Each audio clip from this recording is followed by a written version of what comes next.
નમસ્કાર, આપ જોઈ રહ્યા છો 11 વાગ્યાની 11 ખબરો અને હું છું આપની સાથે હિતવી। સૌપ્રથમ વાત કરીએ અમદાવાદથી। વિગતો આવી રહી છે સિવિલ હોસ્પિટલમાં ભુવા કાંડમાં સિવિલ હોસ્પિટલના આરએમઓએ શાહીબાગ પોલીસ સ્ટેશનમાં અરજી કરી છે અને આ અરજીમાં જણાવ્યું છે કે ભુવાએ વિડીયો વાયરલ કરી હોસ્પિટલમાં અને ડોક્ટરની પ્રતિષ્ઠાને નુકસાન પહોંચાડવાનો પ્રયાસ કર્યો છે।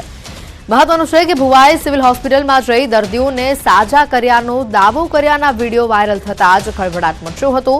મહત્વનું છે કે 5 નવેમ્બરે દર્દીને સારવારની સિવિલમાં દાખલ કરવામાં આવ્યો હતો। કિડની અને લીવરની સારવારમાં દર્દીને વેન્ટિલેટર પર રાખવામાં આવ્યો હતો। 38 વર્ષના દર્દીને કિડનીના રિપોર્ટ બાદ 14 તારીખે ડિસ્ચાર્જ કરાયો છે। ત્યારે હોસ્પિટલમાં આ દર્દી સાથે મુકેશ ભુવાની તાંત્રિક વિધિનો એક વિડીયો વાયરલ થતા ખળભળાટ મચી ગયો। હવે આ ઘટનામાં હોસ્પિટલના સિક્યુરિટી અને આઈસીયુની ટીમની પૂછપરછ આગળ કરવામાં આવશે।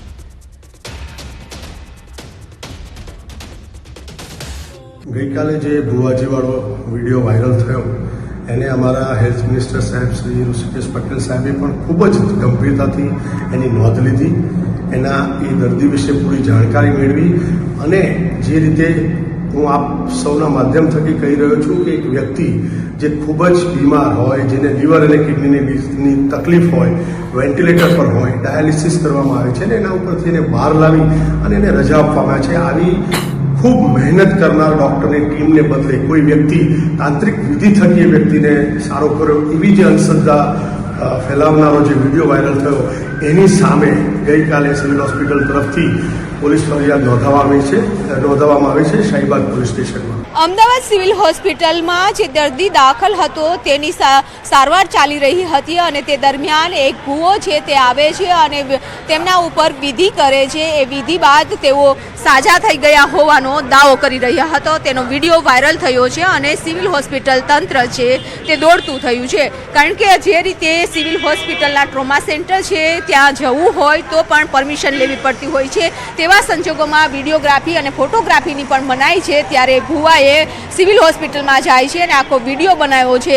જે દર્દી હતા તેની પણ ઉપર જે વિધિ કરી છે તેનો પણ વિડીયો બનાવ્યો અને વિડીયો વાયરલ થયો છે। જોકે દર્દીને છે કિડની અને લીવરની તકલીફ હતી, તેની સારવાર ચાલી રહી હતી। 14 દિવસ થયા બાદ તેમને સારવાર પૂર્ણ થતાની સાથે ડિસ્ચાર્જ કરવામાં આવ્યો હતો અને સ્વસ્થ થઈ ગયા બાદ અહીંથી ડિસ્ચાર્જ કર્યો છે।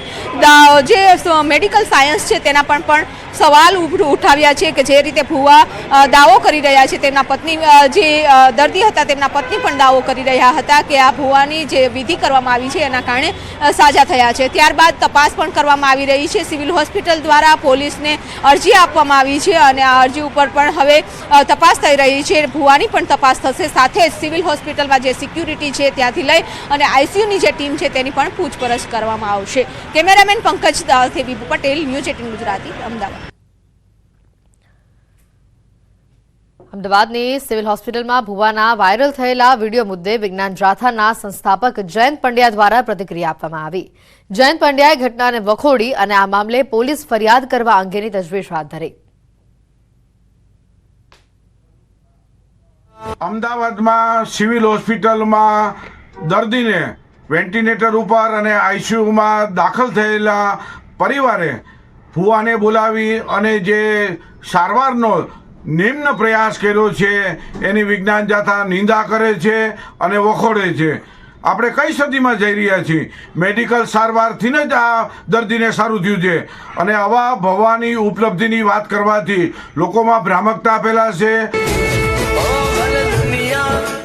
અમદાવાદ સિવિલમાં ભુવા મુદ્દે રાજકારણ ગરમાયું છે। ભાજપ નેતા શ્રદ્ધા રાજપૂતનું નિવેદન સામે આવ્યું છે। રાજ્ય સરકારે આ મુદ્દે સંજ્ઞાન લીધું છે અને જવાબદારોને છોડવામાં નહીં આવે તેમ પણ જણાવ્યું છે।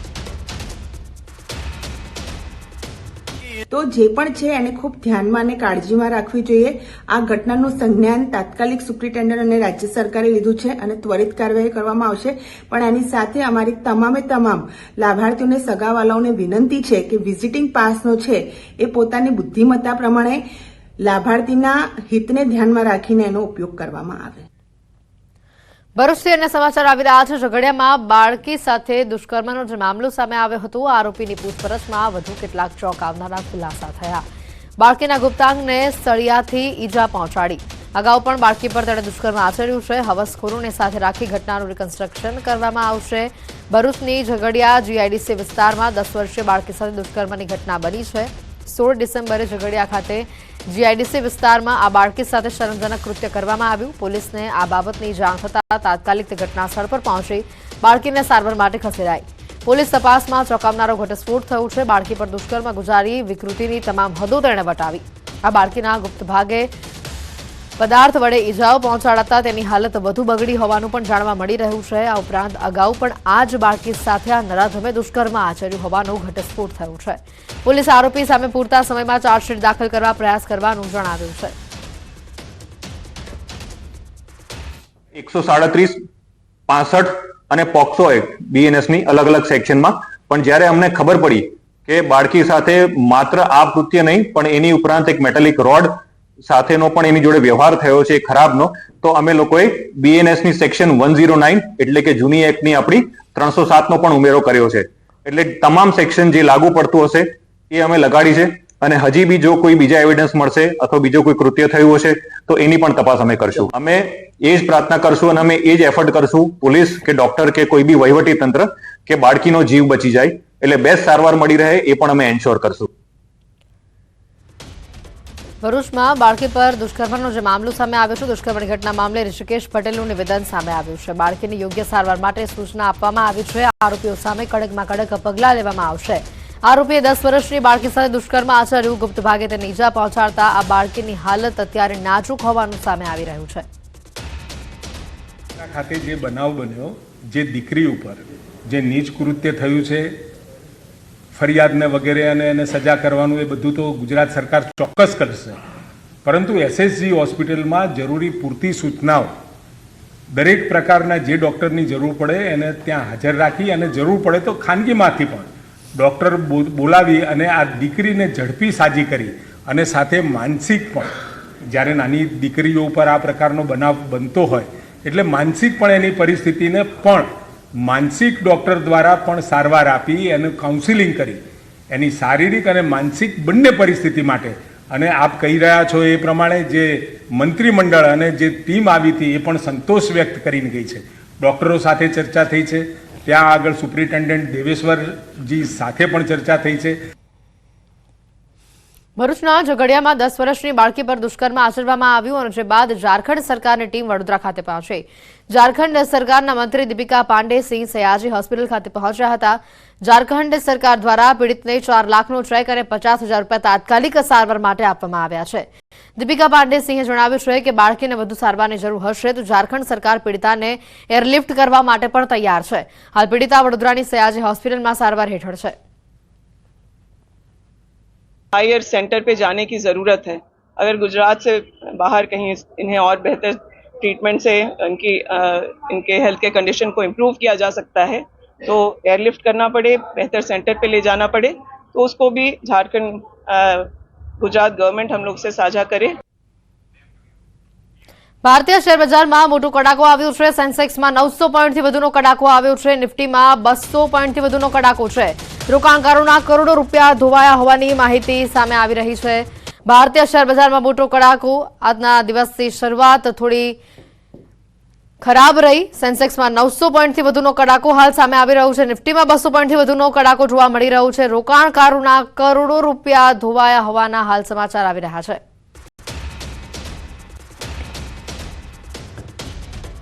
ગુરુવારનો દિવસ આજે અને શેરબજારમાં જે રીતનો આજે માહોલ જોવા મળ્યો, કડાકા જોવા મળ્યા છે. સેન્સેક્સમાં 900 પોઈન્ટથી વધુનો કડાકો છે તો નિફ્ટીમાં પણ 200 પોઈન્ટથી વધારેનો કડાકો સામે આવી રહ્યું છે.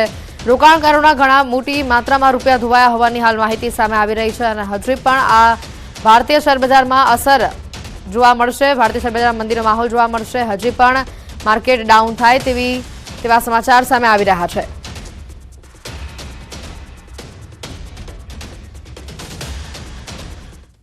₹1,500 ખોટા આયુષ્યમાન કાર્ડ બનાવનાર 6 આરોપીઓને કોર્ટે 21 ડિસેમ્બર બપોરે 3 વાગ્યા સુધીના રિમાન્ડ મંજૂર કર્યા છે.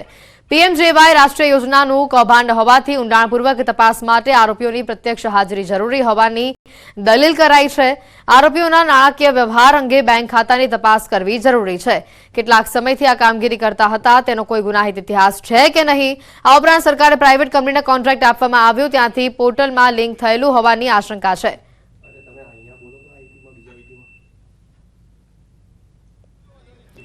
આમાં એવું છે કે એ લોકો જે લેપટોપથી કે જે મોબાઈલથી એમનું જે વોટ્સઅપ કે એમનું જે ફોન ગ્રુપ ચાલતું હતું આ આયુષ્યમાન કાર્ડ બનાવવા માટે, તો એમની સાથે કોણ કોણ સંકળાયેલું છે, આવા કેટલા આઈડી બન્યા છે, કેટલા આયુષ્યમાન કાર્ડ બન્યા છે, તો એ બધાની તપાસ કરવા માટે થઈને કે આ કોઈ એક વ્યક્તિનું કામ ના હોય, આની સાથે જે ગ્રુપ આખું સંકળાયેલું છે એ દરેક ગ્રુપની વ્યક્તિની તપાસ કરવા માટે થઈને બી આરોપીઓની ફિઝિકલ કસ્ટડીની જરૂર હોય એ માટે બી રિમાન્ડ માંગેલા હતા. તો આ પ્રાઇવેટ કંપનીનો કોઈ વ્યક્તિ સંડોવાયેલો છે કે કેમ તેને લઈને પણ તપાસ કરવામાં આવશે. સાથે જ આ કૌભાંડમાં અન્ય કોણ કોણ સંડોવાયેલું છે તેને લઈને પણ તપાસ તેજ કરવામાં આવી છે. સાથે જ વોટ્સએપ અને ટેલિગ્રામમાં પણ અન્ય ડિલીટ થયેલા ડેટા અંગે પણ તપાસ માટે આરોપીની હાજરી જરૂરી હોવાની અનેક દલીલ કરવામાં આવી છે. મોરબીથી સમાચાર આવી રહ્યા છે. 50 રોડ પરથી બોગસ તબીબ ઝડપાયો છે. ઘરમાં રૂમમાં તે દવાખાનું ચલાવતો હતો. અશ્વિન નકુમ નામના બોગસ ડોક્ટરની ધરપકડ કરવામાં આવી છે. એલોપેથીની દવાઓ, બોટલો, ઇન્જેક્શન મળીને કુલ રૂપિયા 18,762નો મુદ્દામાલ કબજે કરવામાં આવ્યો છે. મોરબી સિટી ડિવિઝન પોલીસે સમગ્ર મામલે ગુનો નોંધી કાર્યવાહી હાથ ધરી છે.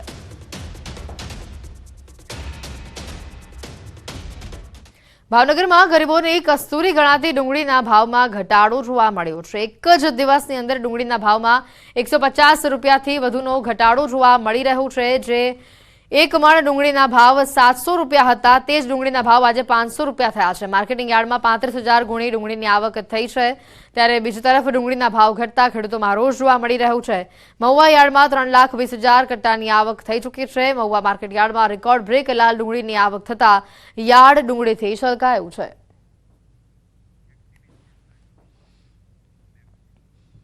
દક્ષિણ ગુજરાતમાં બહુચર્ચિત મા કામલ ફાઉન્ડેશન બોગસ હોવાનો જે મામલો સામે આવ્યો હતો. તાપીના મા કામલ ફાઉન્ડેશનના સંચાલક ડોક્ટર અનિલ કેસર ગોહિલ સામે વ્યારા પોલીસ મથકે ગુનો દાખલ કરાયો છે. વ્યારાના મગરકુઈ ગામે આ કામલ ફાઉન્ડેશન દ્વારા ઇન્ડિયન નર્સિંગ કાઉન્સિલ અને ગુજરાત નર્સિંગ કાઉન્સિલની માન્યતા વગર જ નર્સિંગ કોચિંગ સંસ્થા ઊભી કરી વિદ્યાર્થીનીઓ સાથે છેતરપિંડી આચરવામાં આવી હતી. સોનગઢની એક વિદ્યાર્થીની દ્વારા પોલીસ ફરિયાદ કરાતા પોલીસે મા કામલ ફાઉન્ડેશનના સંચાલક ડોક્ટર અનિલ કેસર ગોહિલ સામે ગુનો નોંધી તપાસ હાથ ધરી છે. બોગસ નર્સિંગ સેન્ટર ઊભું કરી સંચાલકે વિદ્યાર્થીની પાસે અભ્યાસ સહિત રહેવા જમવાના 1,80,000 રૂપિયા ફી વસૂલી. અત્યાર સુધી કોર્સ પણ પૂર્ણ નથી કરવામાં આવ્યો. ધોરણ 10 અને 12ની અસલ માર્કશીટ તેમજ સ્કૂલ લિવિંગ સર્ટિફિકેટ પણ જમા લઈને ઠગાઈ આચરવામાં આવી છે. સુરતના પૂર્વ ધારાસભ્ય અને મેયરનો લેટર વિવાદ ફરી એકવાર ચર્ચામાં આવ્યો છે. મહત્વનું છે કે અગાઉ ધારાસભ્ય અરવિંદ રાણાએ મેયરને પત્ર લખ્યો હતો અને જેમાં તેમણે સેન્ટ્રલ ઝોનમાં કામગીરી નહિવત હોવાનું જણાવ્યું હતું. જેને લઈને મેયર દક્ષેશ માવાણીએ લેટરનો લેખિતમાં ધારાસભ્ય અરવિંદ રાણાને જવાબ આપ્યો છે. જેમાં તેમણે લખ્યું છે કે 239.77 કરોડના ખર્ચ હાલ વિકાસના કામો માટે સેન્ટ્રલ ઝોનમાં કરવામાં આવેલ છે, જ્યારે 182.65 કરોડના કામો પ્રગતિ હેઠળ હોવાનું જણાવ્યું છે. જેને લઈને ધારાસભ્ય મેયરને અભિનંદન પણ પાઠવ્યા. પરંતુ હવે ફરી અરવિંદ રાણાએ મેયરને પત્ર લખીને જવાબ માંગ્યો છે અને 3 વર્ષમાં સરેરાશ 100 કરોડની કામગીરીની સેન્ટ્રલ ઝોનમાં શું વિસાત તેવો સવાલ ઉભો કર્યો છે. અમદાવાદની જીટીયુમાં મહિલા પ્રોફેસરની જાતીય સતામણી મુદ્દે જીટીયુએ 4 સભ્યોની કમિટી બનાવી છે. મહત્વનું છે કે આ કેસમાં પ્રોફેસર SD પંચાલને ઇન્ટરનલ કમ્પ્લેન કમિટીએ દોષિત ઠરાવ્યા છે. આ સમગ્ર મામલામાં પ્રોફેસર પંચાલ અપીલમાં ગયા છે, ત્યારે તેમની અપીલને ધ્યાનમાં લઈને 4 સભ્યોની કમિટીની રચના કરવામાં આવી. આ કમિટીમાં કુલપતિ, BOG મેમ્બર અને એક સિનિયર પ્રોફેસરનો સમાવેશ કરવામાં આવ્યો છે. આ કમિટી અપીલની સુનાવણી કરી BOGમાં જવાબ રજૂ કરશે. જે એક્ટ છે એ એક્ટ અનુસાર જ્યારે કોઈ ICC કમિટીનો રિપોર્ટ આવે તો ICC કમિટીએ એના ફાઇન્ડિંગ્સ છે એ બંને પાર્ટીને આપવાના હોય છે. એ અનુસાર બંને પાર્ટીને કમિટી દ્વારા એના ફાઇન્ડિંગ્સ આપી દેવામાં આવેલા હતા. એમાં જોગવાઈ મુજબ 30 દિવસમાં બોથ પાર્ટી છે એ એમાં અપીલ ફાઇલ કરી શકે તે અનુસાર ડૉક્ટર SD પંચાલ દ્વારા એની અપીલ ફાઇલ કરવામાં આવી છે. સમાચારોમાં હાલ રોકાઈશું એક બ્રેક માટે.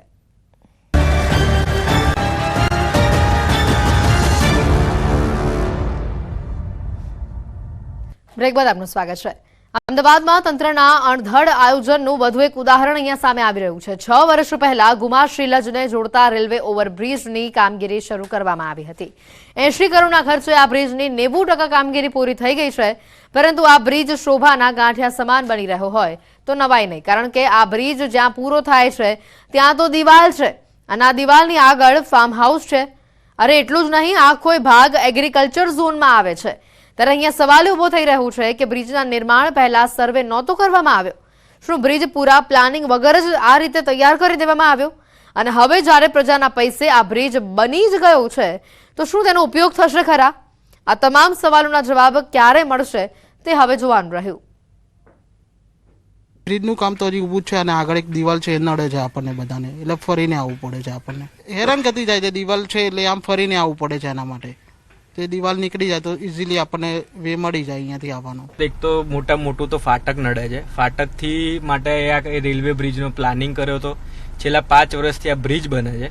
બ્રિજ બન્યા પછી હવે એ લોકોને આ જ્યારે એન્ડ આવ્યો ત્યારે અહીંયા તો દિવાલ આવી જાય છે. એટલે અમારે જેટલા બી ત્યાં અહીંયા આજુબાજુના જેટલા બી રહીશો છે એટલા લોકોને રોજ આવતા જતા એટલી બધી વાર ફાટક નડે છે. આ પર્પઝ બ્રિજનો હતો બનાવવા માટે હજી સુધી પૂરો થયો નથી. સોમનાથ ઉના હાઈવે ઉપર ભ્રષ્ટાચારના પોપડા ઉખડી ગયા છે. ફોરટ્રક હાઈવેના કામને લઈને હાલ તો અનેક સવાલો ઉભા થઈ રહ્યા છે. નવો બ્રિજ બનાવેલ હોવા છતાં પણ અનેક જગ્યા પર તિરાડો છે અને બીજી તરફ કેસરિયા બ્રિજના પણ કંઈક આવા જ હાલ જોવા મળ્યા છે. લોકોની ફરિયાદ અનુસાર નવા બનેલા બ્રિજ ઉપર તિરાડો છે અને જેના કારણે સિમેન્ટ બ્રિજનો ઉપરનો અમુક ભાગ તોડી પડાયો અને તેની મરામત કરવામાં આવી. ભૂતકાળમાં પણ અનેક જગ્યા પર બ્રિજ બેસી જવાની ફરિયાદ ઉઠી હતી અને ત્યારે હવે કેસરિયા બ્રિજ પરનો કેટલોક ભાગ હટાવાતા અનેક સવાલો ઉભા થઈ રહ્યા છે. દાહોદના આભલોડ ગામમાં સરકારી શાળાની છતનો પોપડો પડતા વિદ્યાર્થી જાગૃત થયો હોવાની માહિતી છે. ધોરણ 3માં અભ્યાસ કરતા બાળકના માથા પર પોપડા પડતા 9 વર્ષનો બાળક ગંભીર રીતે ઇજાગ્રસ્ત થયો, જેને સારવાર માટે તાત્કાલિક ધોરણે હોસ્પિટલ ખસેડવામાં આવ્યો. આ ઘટનાને લઈને વાલી સહિત ગામ લોકોમાં ભારે રોષ છે. બાળકને સારવાર બાદ તકલીફ હોવા છતાં તાત્કાલિક રજા આપી દેવાયાનો વાલીઓ આક્ષેપ કરી રહ્યા છે અને સાથે જર્જરિત શાળામાં બાળકોને જીવના જોખમે અભ્યાસ કરાવાઈ રહ્યો હોવાનો આક્ષેપ પણ થઈ રહ્યો છે. શાળામાં નવા ઓરડાઓ બનાવવા ગામ લોકો માંગ કરી રહ્યા છે. છોકરાને અહીં સ્કૂલમાં ભણવા આવતો હતો અને ઉપરતા પોપડા પડી ગયા. ક્યારના એને રિપેરિંગ કરવાનું કે કોઈ રિપેરિંગ કરતું જ નથી, ને સરપંચ કરતા કોઈ નથી કરતું. કે દવાખાનામાં દાખલ કરે એમ કરીને લઈ ગયા ને 12 નાકા લેવાડી અને હાંજની તરત પાછી રજા આલી દીધી કે કારણ કે નોર્મલ છે એમ કરે. ફોન બહુ પાણી જોગ જયેલું છે છોકરાનું, અત્યારે ઊભું નથી રહેવાતું છોકરાને. અને આ લોકોએ રજા આલી દીધી, ડાયરેક્ટ રજા લેવાડી અને છોકરાને મોકલી દીધો ઘરે. પછી અમારા ગામના સરપંચ અને સંસદ આપણે તાલુકા સભ્યને એવાને બોલાયા પણ કોઈ આવીને હાજર રહ્યા નથી. પછી અમારી ગામ સભા મળી. ગામ સભામાં સાહેબો બી આવ્યા, ઉપલા અધિકારીઓ. એ કોણ છે એ તે અમે નથી જાણતા. પછી એ લોકો એમ કહી ગયા છે કે તમે આ નવી નિશાળો આ ઓરડા તોડીને બનાવીશું. હવે ભગવાન જાણે શું થાય છે આગળ. બોર્ડની પરીક્ષાને હવે થોડાક જ મહિનાઓ બાકી રહ્યા છે. વિદ્યાર્થીઓ તૈયારીમાં લાગેલા છે અને ત્યારે રાજકોટ જિલ્લામાં કાગળ પર ચાલતી શાળા સામે આવી, જેમાંથી 1-2 નહીં પરંતુ 32 વિદ્યાર્થીઓના બોર્ડની પરીક્ષાના ફોર્મ ભરાયા છે. જી હા, વાત છે વિંછિયા તાલુકાના મોઢુકા ગામની, જ્યાં ઓમ સત્ય સાઈ સ્કૂલ બંધ છે છેલ્લા 3 વર્ષથી. જર્જરિત અને બંધ હાલતમાં શાળા છે, તેમ છતાં પણ આ શાળામાંથી 32 વિદ્યાર્થીઓના ફોર્મ ભરવામાં આવ્યા. સમગ્ર મામલે ભાજપના પૂર્વ મહામંત્રી ભૂપત કેરાડિયા દ્વારા લેખિતમાં જાણ કરવામાં આવી. તેમનું કહેવું છે કે રાજકોટ ડીઈઓ ઓફિસની અંદર તેઓ કામ અર્થે ગયા હતા અને ત્યારે ઓમ સત્ય સાઈ સ્કૂલ દ્વારા આપવામાં આવેલી ખોટી માહિતીના ડોક્યુમેન્ટ્સ જોયા હતા અને ત્યારબાદ સમગ્ર મામલે મેલ દ્વારા જાણ કરવામાં આવી હતી. સાથે જ ક્યાંક ને ક્યાંક આ મામલે કોઈની મીઠી નજર હેઠળ કામગીરી થતી હોવાનો આડકતરો આક્ષેપ પણ કરવામાં આવ્યો હતો. રાજકોટ ડીઓ ઓફિસની અંદર હું મારા કામ અર્થે ગયેલો હતો ત્યારે મોઢુકાનું સત્ય સાઈ માધ્યમિક શાળાનું લેટર પેડના માહિતી બધી જે દર મહિને અથવા બીજી કોઈ ફાયર સેફટીની માહિતીની જરૂરિયાત હોય અથવા ડીઓ ઓફિસના અધિકારી દ્વારા પણ સ્થળ તપાસ થતી હોય છે, તો આવી માહિતી ખોટી ડીઓ સુધી પહોંચે છે અથવા ડીઓની મીઠી નજરે ગાંધીનગર સુધી માહિતી આ પહોંચાડવામાં આવે છે. અને વિદ્યાર્થીઓએ આ વર્ષે આમ તો 3 વર્ષથી રેગ્યુલર ધોરણ 12માના ફોર્મ ભરાય છે અને આ વર્ષે પણ 12માના 32 વિદ્યાર્થીઓએ ફોર્મ ભરેલ છે. તેની કારકિર્દી ન બગડે અને કોઈ પ્રશ્ન ઊભો થાય તો આ વિદ્યાર્થીના હિત ખાતર મેં આ રાજકોટ ડીઓસીને લેખિત જાણ કરી છે. કૃષ્ણમાં એને દફતર આપ્યું છે. કઈ બાજુ એ સોમનાથ રોડે આવ્યું. ઓકે, કેટલા સમય થઈ ગયો? હા, 1.5-2 વર્ષ જેવું થયું છે. તમારી જમીન તો ભાડે પટ્ટે જ આપી લીધી સ્કૂલને? હા, એ તો મકાન ખાલી એમ ભાડે આપતા હતા. તો બંધ શાળાના વિદ્યાર્થીઓના ફોર્મ કઈ રીતે ભરાયા તે અંગે તપાસ કરવામાં આવતા જાણવા મળ્યું કે ઓમ સત્ય સાઈ સ્કૂલના ધોરણ 12ના વિદ્યાર્થીઓ નજીકની કૃષ્ણા શૈક્ષણિક સ્કૂલમાં અભ્યાસ કરી રહ્યા છે. કૃષ્ણા સંકુલના શિક્ષકે જણાવ્યું કે આ વિદ્યાર્થીઓને જૂન મહિનાથી જ અમે અમારે ત્યાં પ્રવેશ આપ્યો છે અને અન્ય કોઈ વિદ્યાર્થીને પ્રવેશ આપ્યો નથી. જૂન 2024 થી જ અમને છે અભ્યાસ કરાવીએ છીએ. બાકી તો બીજો કોઈ પ્રવેશ અમે સત્યસાઈના સ્કૂલના વિદ્યાર્થીઓને પ્રવેશ નથી આપ્યો. એ વિદ્યાર્થીઓ જે હતા ધોરણ 11માં 23-24માં ભણતા હતા એમને ધોરણ 12માં છે એ પોતાનું ભવિષ્ય ન બગડે એના માટેની વૈકલ્પિક વ્યવસ્થા અંતર્ગત અમે અમારી શાળામાં છે ભણાવીએ છીએ.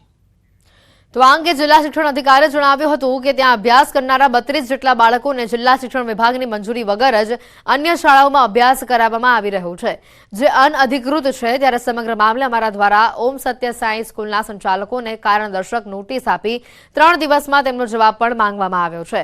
સાથે જ અમારા દ્વારા એક રિપોર્ટ ગાંધીનગર ખાતે પણ મોકલવામાં આવ્યો છે. તેમજ આગામી સમયમાં ઓમ સત્ય સાઈ સ્કૂલના સંચાલકો વિરુદ્ધ ડિસિપ્લિનરી એક્શન પણ લેવામાં આવશે. ત્યારે મહત્વના સવાલ એ પણ થઈ રહ્યા છે કે સ્કૂલ હકીકતમાં કેટલા વર્ષથી બંધ છે? હજી કેટલા વિદ્યાર્થીઓ છે જે આ રીતે અહીંયા ભણી રહ્યા છે? શું આ પહેલા પણ આ જ રીતે ફોર્મ ભરાયા છે? આ બાબતે કોઈ અધિકારીની સંડોવણી છે કે કેમ તે પણ સવાલ હવે અહીંયા ઊભો થઈ રહ્યો છે. ત્યારે સમગ્ર મામલાની તપાસમાં કેટલી બાબતોના ખુલાસા થાય છે તે જોવાનું રહ્યું. ના નિયમના ભંગને અનુસાર આમ જોવા જઈએ તો અમે કાલ જ તાત્કાલિક અસરથી આ શાળાને કારણદર્શક નોટિસ આપેલી છે કે તમે જે બાળકોનો પ્રવેશ છે એ અન્ય જગ્યાએ તમે બેસાડી દીધા બાળકોને બીજી શાળામાં, જે આ કચેરીની કોઈ પણ પ્રકારની મંજૂરી વગર કરેલું છે. એટલે જેથી કરીને અમે કારણદર્શક નોટિસ કાલે આપી છે અને ગુજરાત માધ્યમિક અને ઉત્તર માધ્યમિક શિક્ષણ બોર્ડ અને કમિશનરશ્રી શાળાઓની કચેરીને મેં આજે જ રિપોર્ટ અત્યારે મારો તૈયાર કરી અને મોકલી આપ્યો છે.